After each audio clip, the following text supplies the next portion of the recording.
lot of you have been asking us to give you a better electrical education. So here you have it. Power is a multiplication of voltage and amperage. Whatever. I don't know what that means. Okay, well, let me explain. Power is the ability to do work. It's how we measure appliances. It's what solar panels put out. And that is measured in watts. There's an expression that watts is watts. This is like a really important measurement in your electrical literacy. If you know watts, then you can just stick to watts. It doesn't really matter that much about voltage and amperage. But let's understand voltage. It's a force or a potential. It's the size of the muscle. Doesn't mean the muscle's moving yet. In the case of a pipe that's moving water, for example, the voltage is the diameter of this pipe. Then amperage becomes a rate, or the flow, or the speed that the water moves through the pipe. We know that a certain diameter pipe can only move so much water, and then we know that we can only move water through it so quickly without generating heat.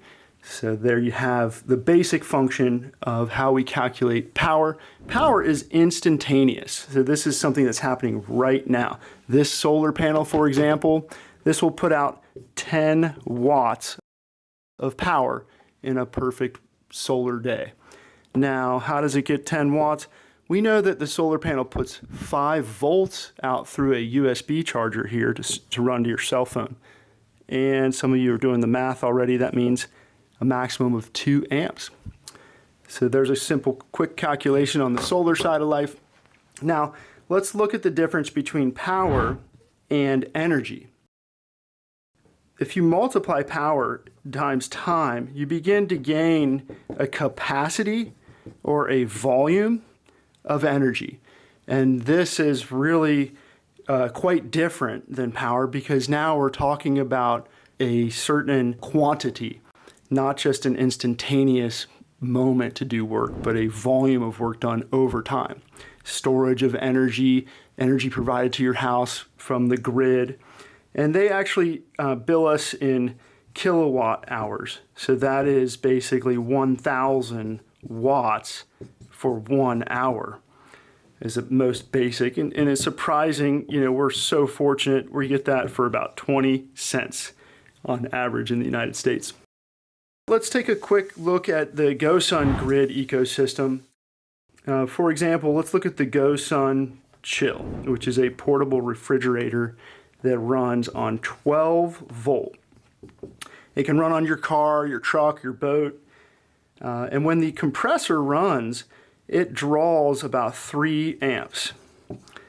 So again, you've probably done the math. That's 36 watts. Now, that's how much it draws when it's running. It only runs when the compressor is needed. And in the case of a warm day in the summer, and I want 40-degree beer, I'm going to be running that compressor about 4 hours each day. Then I'm going to get 144 watt hours of energy to run my chill all day.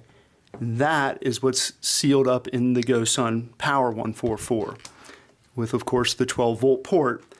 That's what gets the job done and helps you basically understand how to meet your energy footprint and help to match your energy literacy on the GoSun Grid. Thanks for paying attention. Toodaloo.